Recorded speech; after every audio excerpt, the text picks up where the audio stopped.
another project that didn't go according to plan. This calls for a bench reset.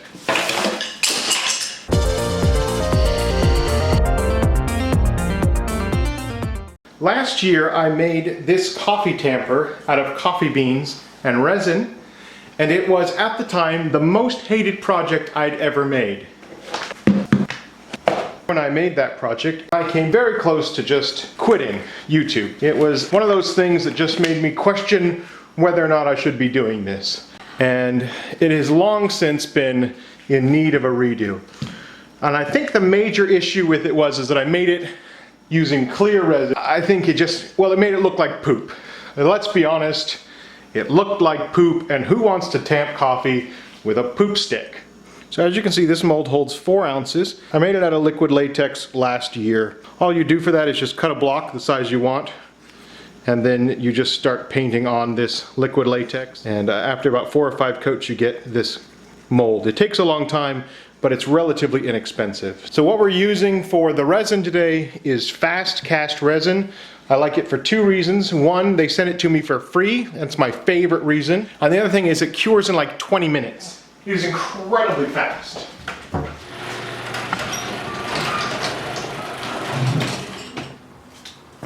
I got them. You got the coffee beans? I got the coffee beans. Thank you very much. Espresso roast. Oh, it's gonna smell great in resin. 2 ounces of part A. You gotta move fast. Scrape down the sides and the bottom. Get a good mix.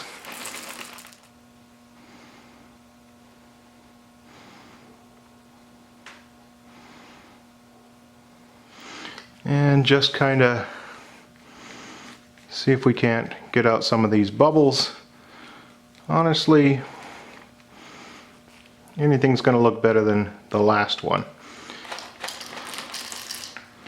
Put a little in here, and I've got this little secondary mold just so I don't waste any of the resin. And I can already feel this getting warm. It is getting warm in my hand. We're now at the 5-minute mark, and I'm going to go ahead and just leave the camera alone and we can watch this cure.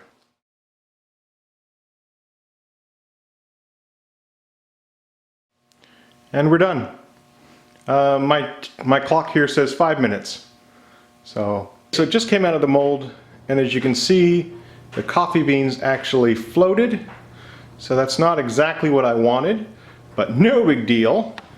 It literally set me back about 20 minutes, and now I've just poured this in 2 layers, halfway up, waited 10 minutes, halfway up, and now I'm waiting another 10 minutes for that to cure.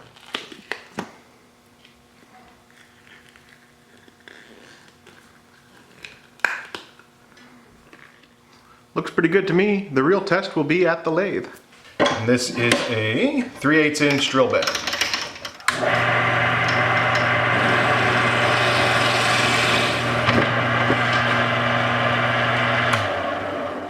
The only purpose of that hole is so that I can mount the blank now on this 3/8 inch mandrel. Perfect. Bring up the tailstock. And we're ready to turn.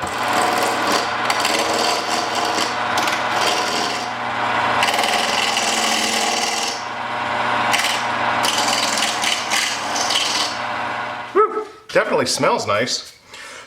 I'm gonna get a contact high from all these espresso beans. And it's cutting pretty well. It's a little rough around here. I'm expecting some of these to break out, but it looks like for the most part, they're staying in the resin. So, all signs, no, I know, am I even gonna say it? I'm gonna say it. All signs are looking good. That was a dumb idea.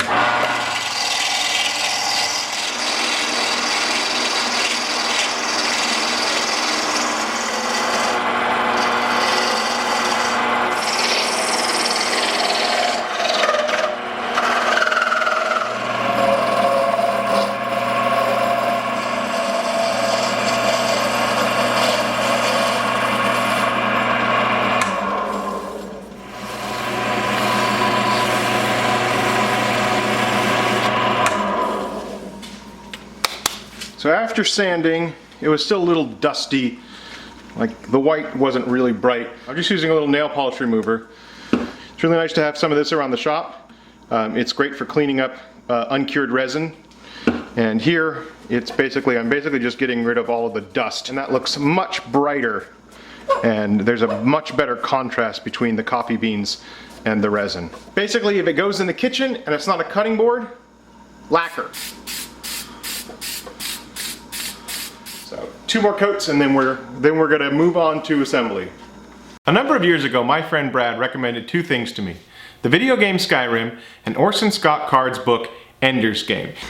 Without giving away too much, Ender Wiggins is a young man with an enormous responsibility. It's not just about his journey, but also his determination and methodology. And if you end up liking Ender's Game as much as I think you will, there are a number of other books in the series. I would recommend Ender's Shadow as a near perfect companion book. Those 2 books go together very well. Audible.com/Peter Brown, you can download an audiobook for free. If you end up not liking the service, you can cancel at any time and you can keep that book.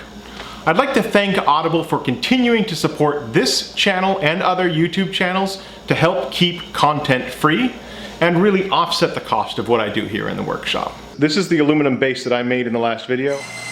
It was rough cut on the bandsaw and then turned round on the lathe and sanded and finished up. It also has a 3/8 inch hole drilled in its face. Assembly is simply using an old shelf pin, a little super glue.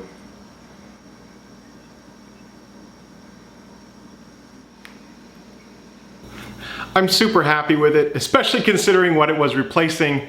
Every time I see a comment on that other video, it just makes me kind of cringe inside. I've thought numerous times of just deleting that video altogether. So the poop stick tamper no longer exists, and I'm very happy with this new version, this new espresso, I don't know, coffee and cream. What do we call this one? Dipit number 4, version 2.0. Thank you very much for watching. I will catch you guys on the next video.